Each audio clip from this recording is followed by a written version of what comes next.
I've been talking a lot about looking up to the sky. I'm not even sure what that is all about, if it's about looking for a sign or a specific event, astrological events. Um, I don't know what it is that we're supposed to be looking for or finding or expected to notice. Okay, maybe that's what it is.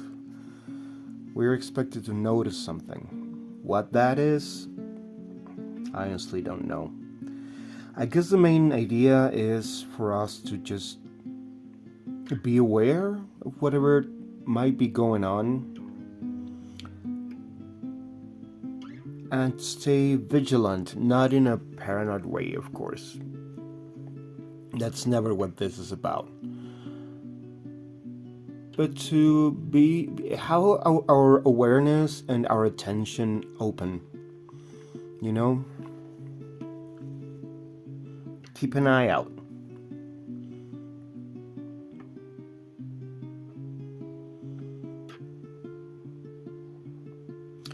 This shapes on the left, they always seem these abstract elements that I normally use. To me, they're always, when I first started using these elements in my drawings when I was young, I used to see them as doubts and questions. I mean, I was a teenager, so yeah, that's a lot of the kind of things that are in your head. But now I see them, they remind me of the Nahuatl glyph for speak or word. And I think that's what we're supposed to be keeping an eye out for. Something that could be a message or something that could be interpreted by us. I mean, we're all going to interpret it probably in a different way depending on who we are, our situation, or location, or whatever. But there are signs out there, there are messages out there for everybody. Same way they're coming through here, and that eventually someone's going to be running into them. They are also happening out there, up in the sky, so keep an eye out. Do let me know if you see something that you find familiar.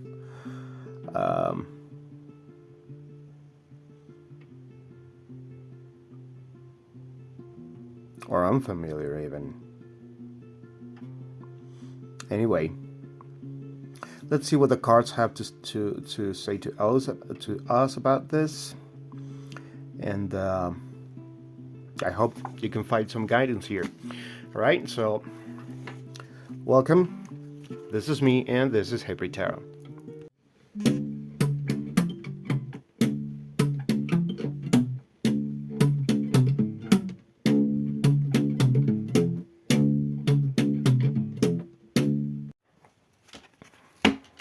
So, okay. Well, first of all, I do want to go a little bit about the image, because when I first draw it, to me it was like some sort of a weird, otherworldly sort of a village or buildings, or innerworldly, why not? But it looked like constructions, buildings. I don't know what this things here would be, but this certainly look like windows or doors. So I don't know. But then as I was doing like the close-ups video, the close-up shot, this one specifically started looking kind of like a face with maybe with antennae. This is eyes and a mouth. I don't know. Yeah. And it is actually looking up to the sky. Again, we have this dots, lines.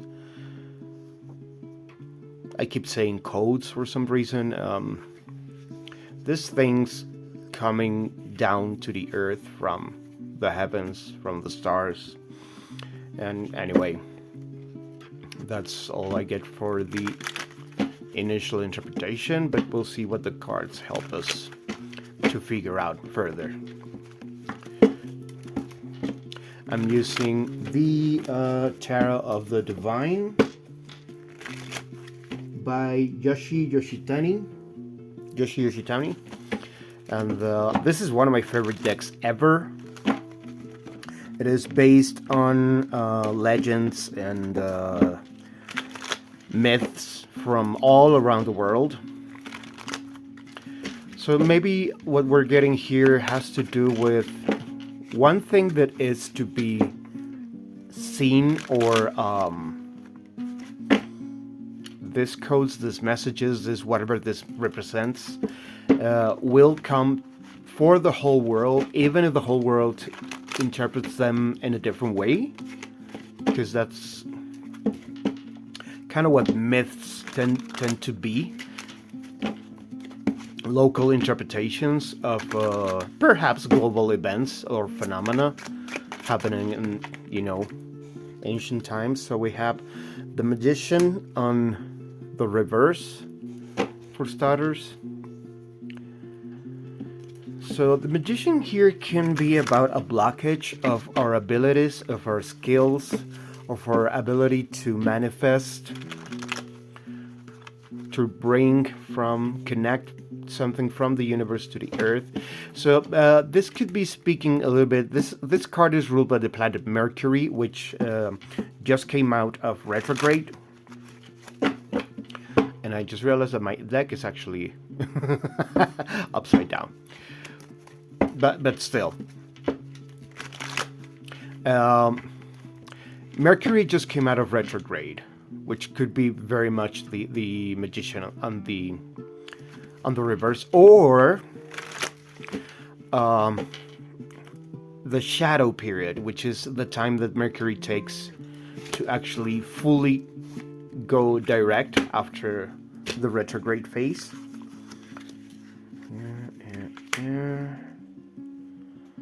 Yeah. Okay. Just seeing how many more I can fit.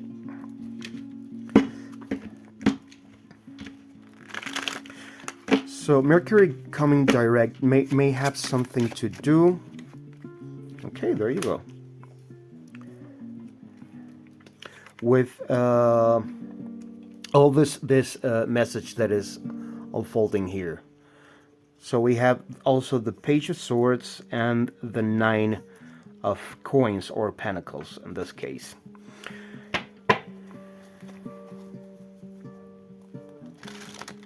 This is a... Oh, wait. Page of Swords? No, that's Aquarius. Okay. So this is... Oh, I still need one more card. There we go.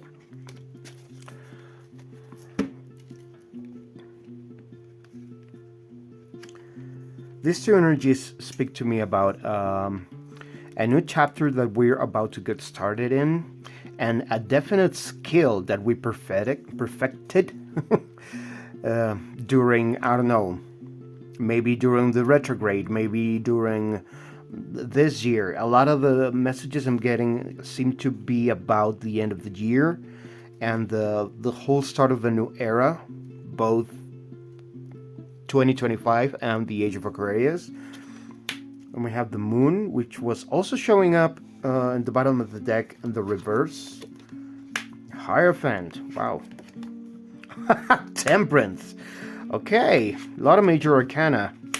Four of Cups. Okay, I'm sorry. I think I inhibited the tarot by pointing out the major arcana. And the Six of Swords. Okay.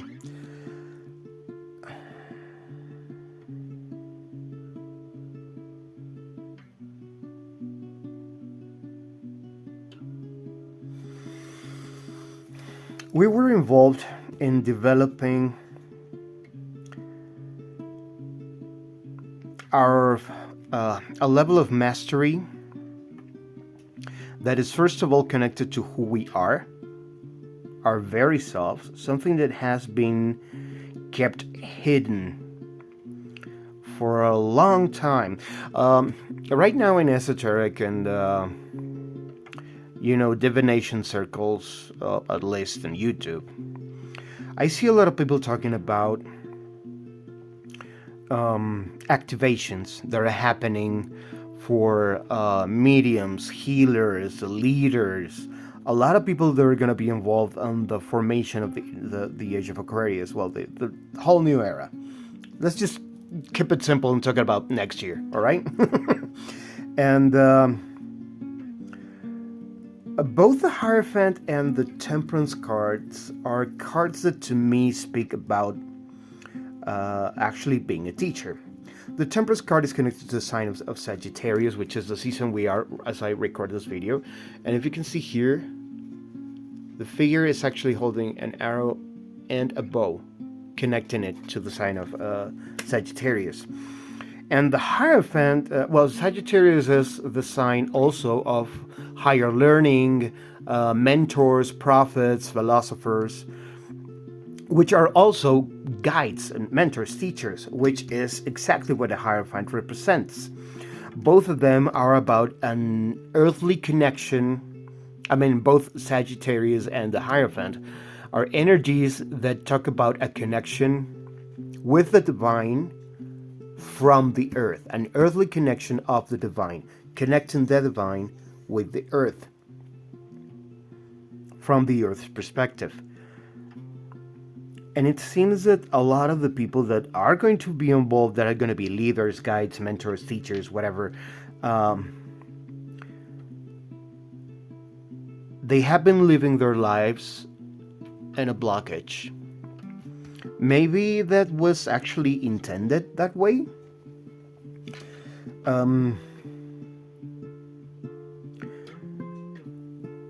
As a way of keeping you, I don't know if protected would be the right word, but I think it's more connected to the fact that we need to live a fully human, mundane, worldly experience in order to be able to integrate and go through the proper learning process. Yeah, exactly, of integration and adding those energies into ourselves so that now we're actually ready to start taking our first steps back into the world. And this blockage of this energy that was kept hidden, see how even the figure in the moon card is not even facing us, it's facing away. So we can see who we haven't yet been revealed who we are, or the role that is the specific role that we're gonna be taking on in this phase. See in here, in this version of the Four of Cups, the fourth cup is not even seen at all by this person. He's not ignoring it. He doesn't even realize it's there.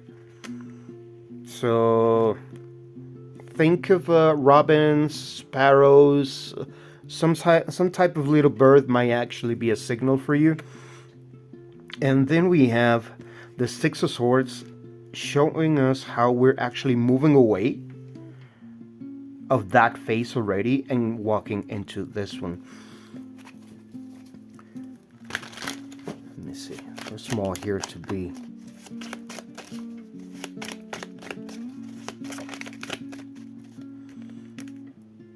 The world, an absolute completion, being ready to step back out into the world.